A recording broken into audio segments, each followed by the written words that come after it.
Usually when we think about stopping a massacre or, intervening in a brutal conflict, we tend to picture physical force. Right. We picture treaties being signed in grand rooms or economic sanctions. Exactly. Or maybe an international coalition rolling in with tanks and aircraft. The assumption is always that force has to meet force. It feels intuitive, like to stop violence, you need a physical barrier. Yeah, it really does. And when you're dealing with a kinetic physical threat, especially a military one, our brains automatically default to a physical intervention. Which makes sense. I mean, it's what we see in the news every day. But I want you, the listener, to imagine an artillery unit for a second. They are deep in the mountains of a foreign country. The cannons are loaded, and they are actively targeting a civilian population of thousands. Just a horrific scenario. Right, and the orders have been given. But what stops them isn't a counterattack. It's not a tank. It is literally just a ringing telephone. A telephone. Yeah. And on the other end of that line is a mild-mannered academic sitting at a desk in Boston, armed with nothing but a directory and a network of friends.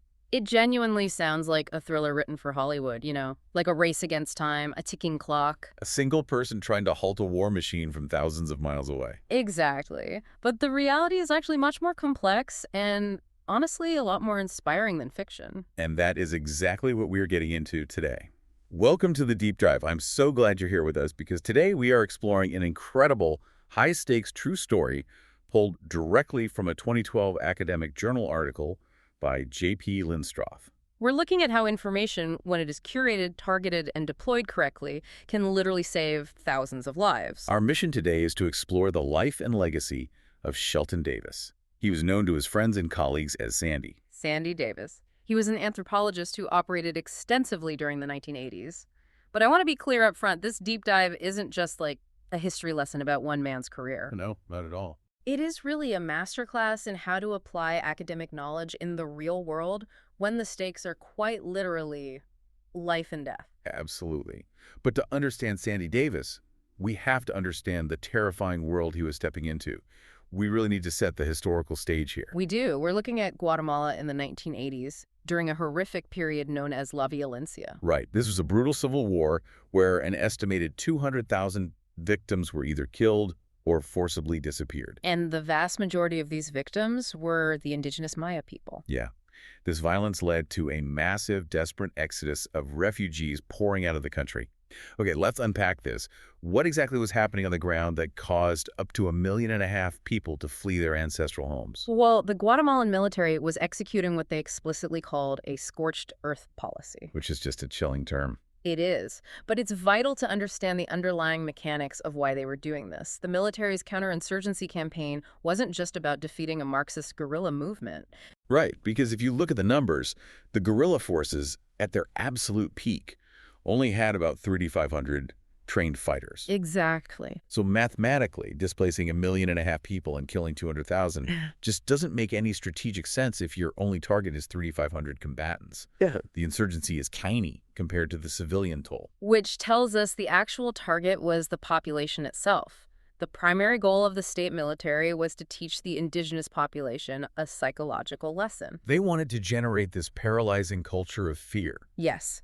The logic was that if the Maya were absolutely terrified of the military, they would never provide food or shelter or support to the insurgency. And the source mentions they did this with a terrifying, almost bureaucratic precision. Yeah. This wasn't chaotic, random violence. It was meticulously planned. Extremely meticulous. They used a color-coded targeting system for different villages, right? They did. The 1981 to 1982 genocide was surgically precise. Military analysts would literally map out regions and mark communities by color. Oh, wow. So if a village was marked white, it meant the community was spared. The military deemed them to have no rebel influence whatsoever. Okay, so white is safe. Right. Then pink identified areas with limited insurgency presence. In these villages, the military would move in, identify suspected guerrillas or their supporters, and execute them. But the physical village itself was left standing. Basically serving as a permanent physical reminder to the survivors of what happens when the military suspects you. Exactly. And then there was red. A red designation gave no quarter. Not at all. Everyone in the community, regardless of age or gender, was to be executed, and the village completely razed to the ground, buildings burned, crops destroyed, livestock killed. Just total erasure. Yeah. Up to 626 villages were totally wiped off the map this way. The Maya, as a group, were targeted for elimination regardless of their civilian status. It's just horrific to even conceptualize the scale of that destruction. And this is the environment that Sandy Davis is walking into. Now, Davis was an anthropologist, but he practiced a specific philosophy he called engaged anthropology. Right, because traditionally, the academic establishment in anthropology valued a strict, detached objectivity. Sort of an ivory tower approach. Very much so. The unwritten rule was that you observe the culture, you take your notes, you return to your university, you publish your paper, and you absolutely do not interfere with the people you are studying. I always think of traditional anthropology like a wildlife photographer. Yeah. You know, they take a professional vow to never intervene with nature, even if an animal is in distress right in front of them. You just document the reality. That's a great analogy. But Davis is the photographer who sees the tragedy unfolding, drops the camera, and runs into the frame to stop it. Exactly. And I have to push back on that traditional academic idea of objectivity here, because when you are standing in a country where 600 villages are being burned to ash, is true objectivity even possible? It's a huge debate. Right. Or is demanding that an academic stay neutral in the face of a massacre just a veiled defense of the status quo? That is precisely the argument made by activist scholars. You cannot be a neutral observer to a genocide without implicitly allowing it to happen. What's fascinating here is that Davis perfectly navigated this intense tension between rigorous academia and human rights activism. Yeah, how is he described by people who knew him? Those who knew him described him as completely egoless. He had a very calming, almost dreamy presence. He spoke slowly and precisely. Not your typical loud table-pounding activist. Not at all. But beneath that gentle exterior, he was fiercely dedicated to defending human rights. He possessed this rare, chameleon-like ability to seamlessly navigate highly technical, bureaucratic conversations with government officials in Washington. And then he could turn around and sit down with grassroots indigenous communities in the highlands and speak with them on their terms. Exactly. He could bridge those two completely different worlds. So this horrific violence in Guatemala forces a mass exodus. The source notes that between 500,000 and 1.5 million people were displaced. Just a staggering number of people on the move. Yeah, and many of them survived the trek north and ended up in the United States, Yeah. specifically in places like Florida. And this is where we see our first major clash. Right. Because these people are stepping out of a literal war zone, surviving unimaginable trauma, and they step directly into a bureaucratic nightmare. To understand the mechanics of this nightmare, we have to look at United States immigration policy during the 1980s, under the Reagan administration. Okay, set the scene for us. According to the source, it comes down to Cold War geopolitics. And to be clear, we are just conveying the historical context here impartially. But the U.S. government at the time was actively backing the Guatemalan military government because they were staunchly anti-communist. So if the U.S. admits that these hundreds of thousands of Maya are political refugees fleeing state-sponsored violence. Right, they are essentially admitting that the government they are funding is committing genocide. That is a massive conflict of interest. That is the crux of the issue. Acknowledging them as political refugees would severely undermine U.S. foreign policy. So the administration's official stance was that the violence in Guatemala just wasn't intense or widespread enough to warrant asylum. Despite 600 villages being erased. Exactly. Instead, the U.S. treated these Central Americans as economic migrants, just people looking for better jobs. To get asylum, you had to prove to a judge that you had a well-founded fear of persecution. And because of this geopolitical bias, what was the approval rate like? The approval rate for Guatemalans was less than 2%. Less than 2%. So 98% of people fleeing scorched earth massacres are being looked in the eye by a judge and told, no, you're not in danger, you're just here to pick oranges. It's devastating. So down in Florida, the Immigration and Naturalization Service, the INS, is aggressively detaining these migrant workers. They would literally set up roadblocks and stop agricultural labor buses on the way to the fields. And if you are a migrant who has just been pulled off a bus, what happens next is incredibly coercive. The INS would pressure these detained workers to sign voluntary departure slips. What does that mean exactly? Well, if you sign that piece of paper, you waived your right to a hearing, you were put straight onto an INS bus, driven all the way down to Brownsville, Texas, and pushed across the border into Mexico. Think about the trap that creates for the listener to imagine. You are a migrant worker. You've just been ripped away from your family in Florida. Yeah. The source literally mentions mothers being detained and leaving babies on the side of the road. God, that's just heartbreaking. It is. So if you're But dumped in Texas, what are your options? you have to get back. So they immediately have to hire a coyote, a human smuggler, to sneak them back across the border to reunite with their families. But they obviously don't have the money to pay the smuggler. No, of course not. So to pay for that coyote, they have to take an advance from the agricultural crew bosses in Florida. By the time they make it back, they are trapped in a system of debt peonage. Just indentured servitude, basically. Yes, they owe their labor to the boss just to pay off the cost of being deported and smuggled back. It's an endless, brutal cycle. Mm. But into this environment steps a man named Father Frank O'Laughlin. He's a local priest in Indiantown, Florida. Right. And he assesses the situation and realizes the INS in that area is actually a small, overstretched operation. He recognizes a logistical weakness. The entire deportation system relies on the migrants making it easy for the INS by signing those voluntary departure slips. Because if they don't sign, If everyone refuses to sign, the INS physically won't have the jail space to hold them or the judges to process every single individual hearing. so he realizes he can clog the funnel. He starts using his local Catholic masses to train the migrant communities to resist. Yeah, he teaches everyone a simple chant to use the moment the INS shows up. Mm-hmm. No digas nada, no firmus nada. Say nothing, sign nothing.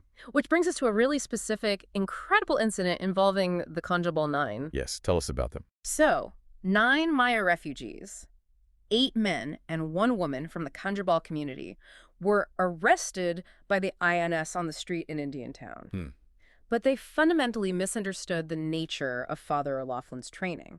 This might be one of the most remarkable moments in the source material. Yeah. They didn't realize the phrase was just a legal instruction to invoke their right to remain silent. Right. Coming from a completely different cultural framework, they thought it was a literal incantation, like a spell of protection. They did. So when they get thrown into the back of the Border Patrol van, they don't just sit quietly. They all start rhythmically chanting out loud, in unison, no digas nada, no firmus nada, directly at the bewildered officers. Picture the absolute absurdity of that scene for the INS agents. I mean, Yeah. they are used to terrified compliance, and instead they have 9 individuals loudly and rhythmically chanting a legal loophole at them. It's amazing. And the beautiful irony is it worked perfectly. It really did. They absolutely refused to speak any other words to the authorities or identify themselves in any traditional way. Because they wouldn't give their names, they were logged into the detention system simply as 8 John Does and 1 Jane Doe. And the backstory of these 9 individuals is profound. They were part of something called the Bill Woods Project. Right. The Maryknoll priest. Yeah, Bill Woods was a priest who helped indigenous people establish agricultural cooperatives in the rich lowlands of Guatemala, the Ixcan region.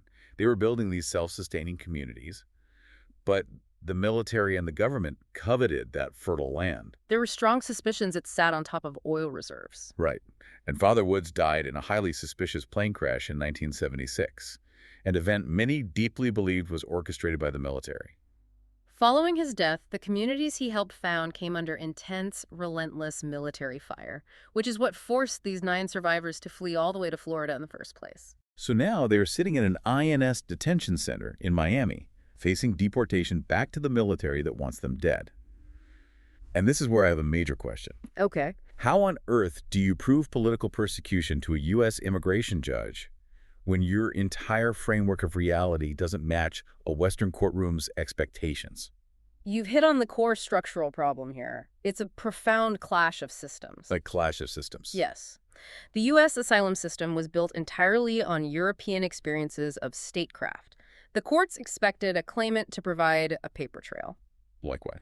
They wanted a standardized birth certificate, documented years of formal schooling, maybe a recognizable local mayor to vouch for them, and a formal surname registered with the central government. But the Maya were coming from rural agricultural highlands. They didn't operate on a 12-year formal school system. No, not at all. They often couldn't provide a standardized calendar birth date because their community tracked time differently. Exactly. And in the eyes of the U.S. legal system, their lack of a paper trail made them practically invisible, which made it incredibly easy for the courts to dismiss their claims of persecution as unsubstantiated. And the courts could be brutally, almost unbelievably callous about this disconnect.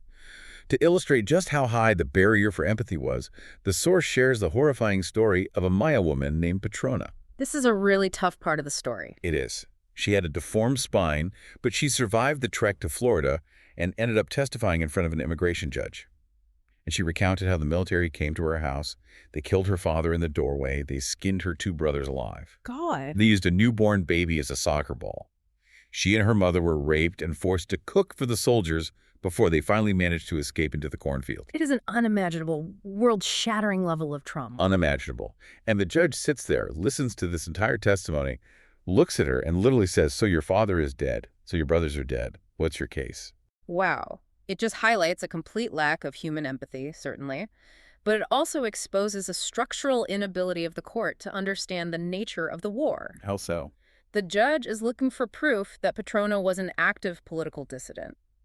What the court fails to grasp is that being targeted simply for being an indigenous person was the political persecution. Because the state was trying to erase them. Precisely. So the Kanjobal Nine are facing this impossible, callous legal hurdle. They don't have the paperwork the U.S. system demands. And this is where Sandy Davis steps in and completely changes the game. Because he wasn't a lawyer. Right. He was the director of the Anthropology Resource Center in Boston.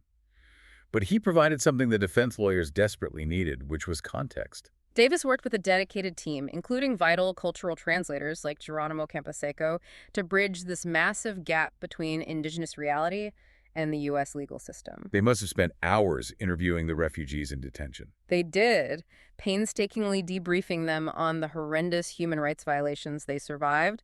But Davis doesn't just hand the judge a summary of their trauma. He takes all this information and creates a master exhibit, an exhaustive affidavit booklet. Right. And here's how he bridges that gap. He didn't just list what happened to them. He detailed the entire Kanjobal culture. He documented their history in Santa Eulalia. He explained the specific mechanics of the violence they faced. He basically translated their existence into a format the U.S. court system could process? Yes. He explained to the judge that their lack of European-style paperwork wasn't a sign that they lacked credibility. The lack of paperwork was itself proof of their systemic marginalization by the Guatemalan state. He validated their way of functioning to a system that previously refused to see them, and it worked. Because of this foundational expert documentation, this undeniable academic weight, the judge released the 9 refugees on their own recognizance. Which was a massive, unprecedented victory. Truly unprecedented. So what does this all mean? It means Davis didn't win by finding some clever legal loophole or technicality. He used cultural translation to win the case. He proved that their reality was just as valid as a stamped government document. Exactly. If we connect this to the bigger picture, we see the true power of engaged anthropology.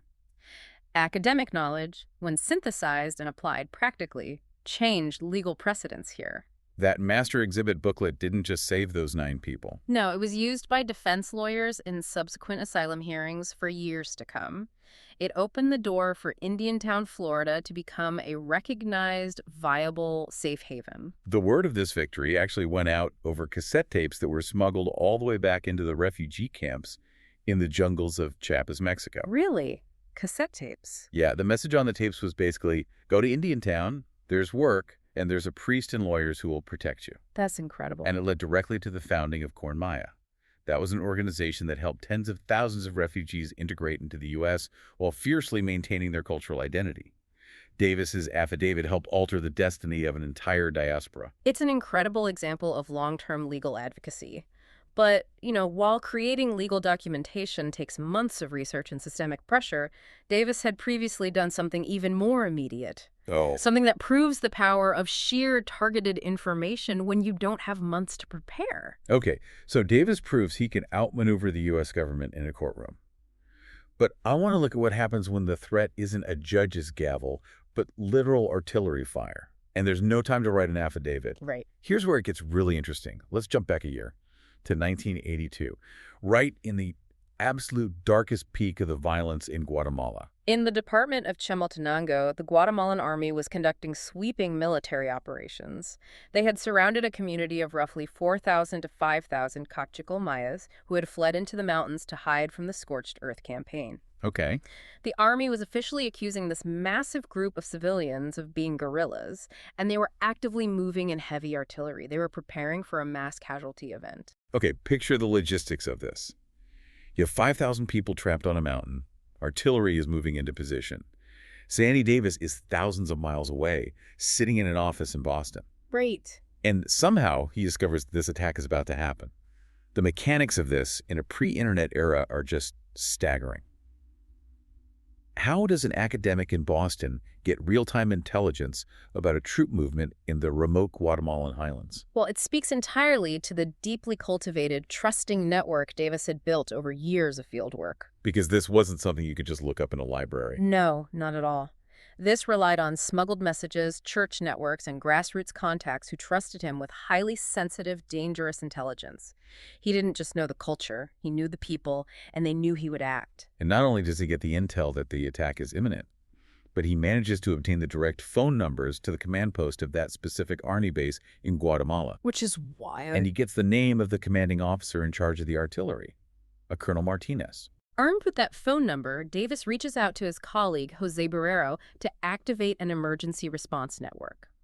They initiate a massive phone tree. A phone tree of human rights activists, academics, and religious figures across the United States. Exactly. And here is the brilliant tactical nuance of this operation. When these hundreds of people in the U.S. began calling the remote army base in Guatemala and sending telegrams directly to Colonel Martinez, they didn't act like angry activists. They didn't yell or scream about human rights abuses. Right, because that would have just made the military defensive or given them an excuse to hang up. Instead, they acted like an unblinking bureaucratic eye. Wait, I mean, that changes the entire dynamic. They simply asked for information. They would call and say, "Hello, Colonel Martinez.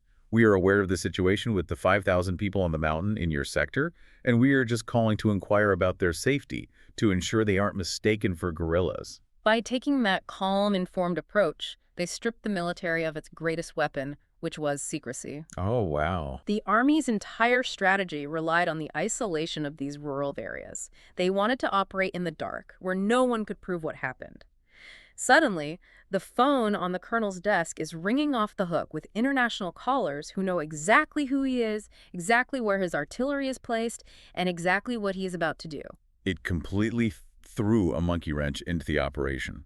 The Army realized the international community was watching them in real time. The spotlight was on. Yeah, so the military panicked. They pulled back the artillery. They allowed the thousands of people to come safely off the mountain and return to their villages. And then, in a desperate attempt to save face, the military actually put out a press release claiming they had heroically rescued the villagers from the guerrillas. It's absurd, but Davis's intervention literally saved thousands of lives that day. This was the epitome of the scholar activist. He used his unwavering commitment to verifiable facts and his extensive network to safeguard human life. And importantly, he wasn't about taking credit. No, he rarely spoke of this incident afterward.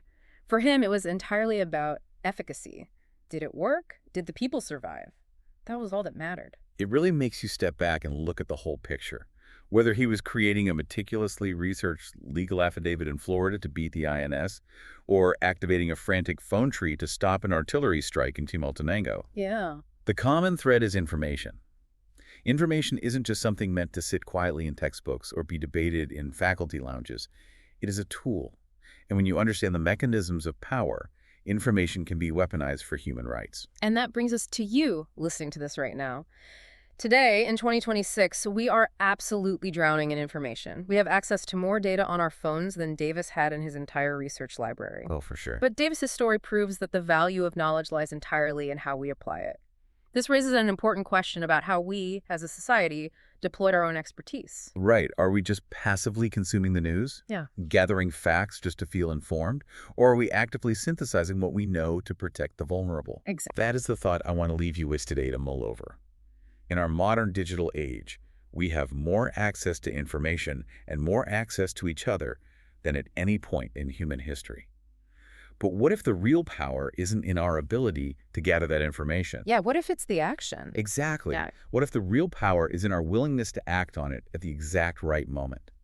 Just like a perfectly timed phone call to a remote army base, what metaphorical phone tree are you a part of? And when the time comes, who are you looking out for? It's a powerful reminder that sometimes the most profoundly objective thing you can do is refuse to look away. Thank you so much for joining us on this deep dive today. Stay curious, keep learning, and remember that sometimes the only thing standing between a loaded cannon and a tragedy is a ringing telephone. We'll catch you next time.